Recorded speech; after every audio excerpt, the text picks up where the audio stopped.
And this album feels like a warning and an invitation at the same time. So Hmm. when did you realize this idea had to become a full album?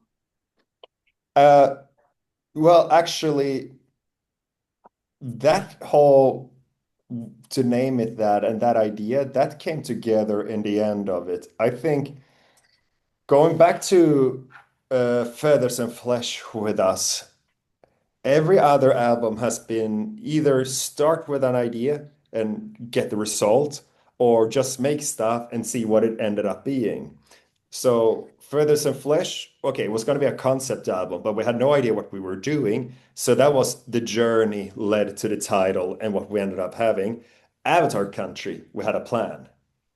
And because we had such a plan with that, I think we were all kind of bored with plans. So then Hunter Gatherer became way more. Everybody writes songs. Let's see what we got. Let's see what it becomes, because it always becomes something. Because there is that whatever exchange of ideas and period in your lives and everything. So it will turn into something. But we discovered throughout that album what that was. Dance Devil Dance being the pandemic album, I think gave us a little more time to think about what we want to do and talk about the music and not just make it. So that again became, we had a title before we were in the studio. We had some certain ideas that we agreed on what the songs, how they should be made, the songs. Um, and now again, Don't Go in the Forest. I think we were all a bit more free. Everybody write your best ideas and let's pick each other's, our favorites of. I pick my favorites of yours ideas. You guys pick your favorites of mine, and what will it end up being? And then, of course, because it's written in a certain period of our lives and everything, and so it will have certain musical sensibilities because of that, because what people are listening to or what they're playing, what's inspiring them, and also lyrically, whatever's going on in life. The method shapes the concept in a way. But it was really the last day of vocals, so literally the last day in the studio, where it's like, yeah, pretty much. I think John was there and says, "So what's we gonna name it?" And I say, shut the fuck up. Do we have to name it something?"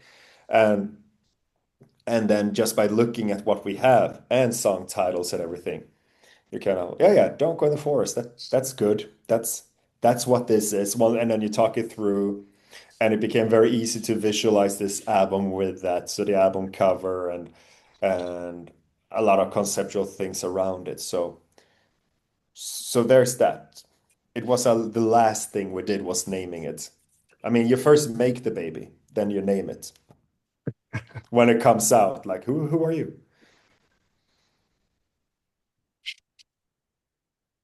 And right now, talking about the bass in this album, Mhm. and the bass in Avatar is always very present. We are always listening the bass lines. So how did you approach writing these bass lines for such this album, a dark and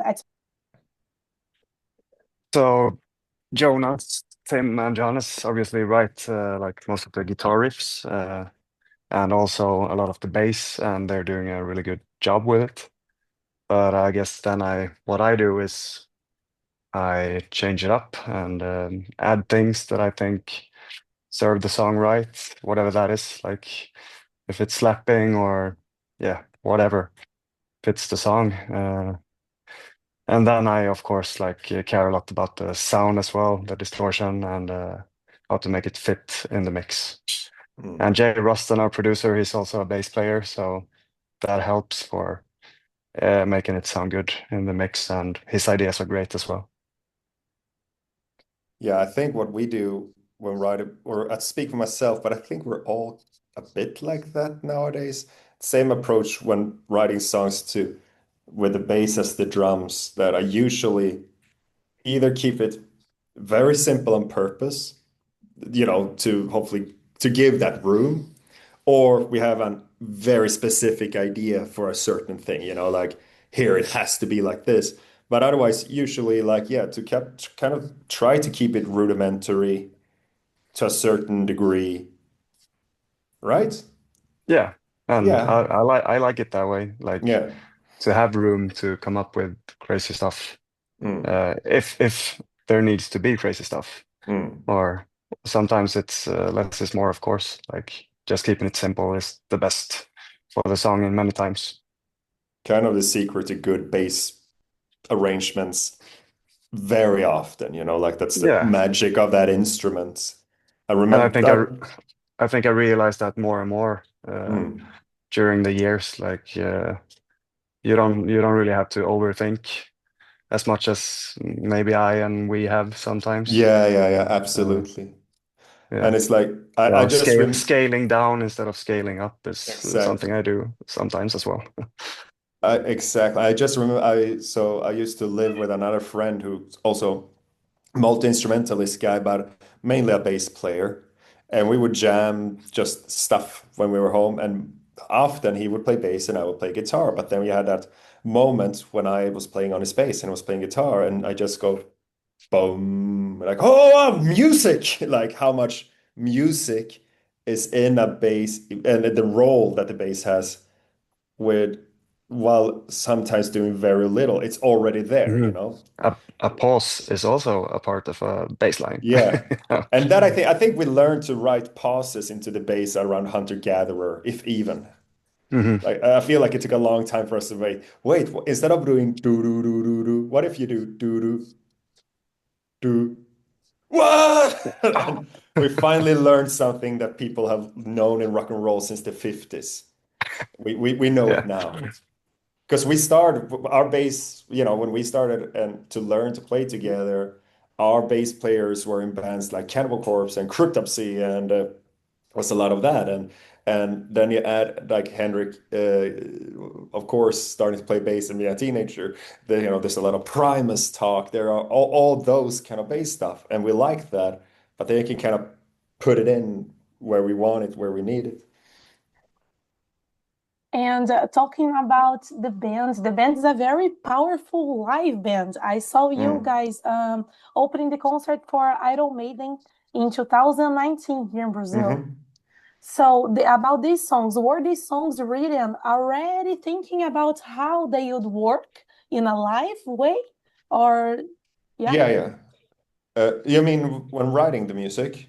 yeah. Uh, yes Yeah. and Yes and no. no. Yeah. Yeah.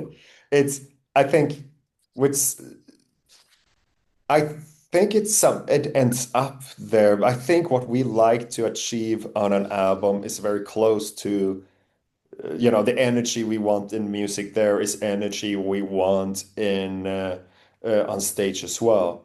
Then, of course, in the studio, we bring in the guy who played the trumpet. We bring in a choir, bring in people we cannot afford to bring on the road, so to speak. Now, of course, you can have things in tracks, and we do. Uh, but all that being said, that we still, I think, almost always when we write our songs, there are exceptions, but that there should, or always, there should be this core of a song that sounds like something when five guys just stand in a room and play it together.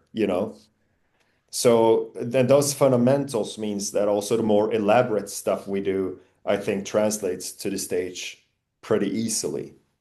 Um, but beyond that, I mean, the song is the song, and the song needs to be the song, uh, and then I think the whole live approach happens very organically once we finally get a chance to bring it on stage and get to know the song on stage, because that's also a psychological thing that happens.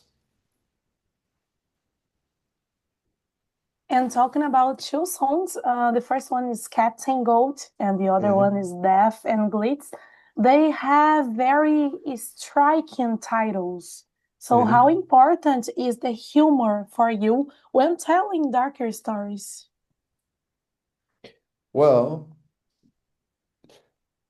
I don't know. Like I think I don't know if it's important to do what seems right at any given time. And I was actually so there's this Swedish metal magazine who the same guy has been interviewing me so many times in a row now. So basically, when we talked now for this album, we just kept the conversation going from where we were the last time. And when he and I spoke, and just trying to understand what kind of band is Avatar, because we're not uh, we have a lot of fun and do like to do funny things, right? Oh yeah, thumbs up. I hate this happens all the time. Uh, so we like to do those things, but we are also dead serious in different ways or deeply personal and all that. And there's that weird clash that I feel like it's not super normal for other bands to have. But then this guy brought up that we are kind of like Halloween in that sense, which made a lot of sense to me. I mean, musically, they're a huge influence, at least on me, but musically, otherwise, of course, they're in a different style of metal. But the fact that Eagle Fly Free and Keeper of the Seven Keys are on the same album as Rise and Fall and Dr. Steen, right? So nothing is necessary. Nothing has to be there unless we want it to be, but a lot of different things are allowed. And in terms, yeah, Captain Goat, yeah, playful way to talk about Satan, because I think also Satan is a thing to be playful with, as we can freely always define what that means to any given person. So that is one way of having fun with it, I guess. And then Death and Glitz, yeah, those, people said that people didn't like my idea of naming the song Death and Tits. So, so it's a compromise. And to finish, the last question is, what do you still want to explore next as a band? What about the future? Oh, We have big plans, mhm. but what can we say about that? Nothing. No, Spoilers right now. We will tell you no, nothing, but we have so many things ahead. Like we right now, we need to in our public life, we really need to focus because this is what happens, right? You have the recording artist and songwriter in hats or part of the brain, whatever you want to call it, and then you have the performing artist that goes out in the world, and they kind of and as songwriters and recording artists, this we're done with this album. But that means that we give Don't Go in the Forest to the performers who now is like, oh, what's this? What can we do? And yeah, we have only played 26 shows so far, so we have 300 more shows to go before it's time to record the next album. And so a lot of things will happen.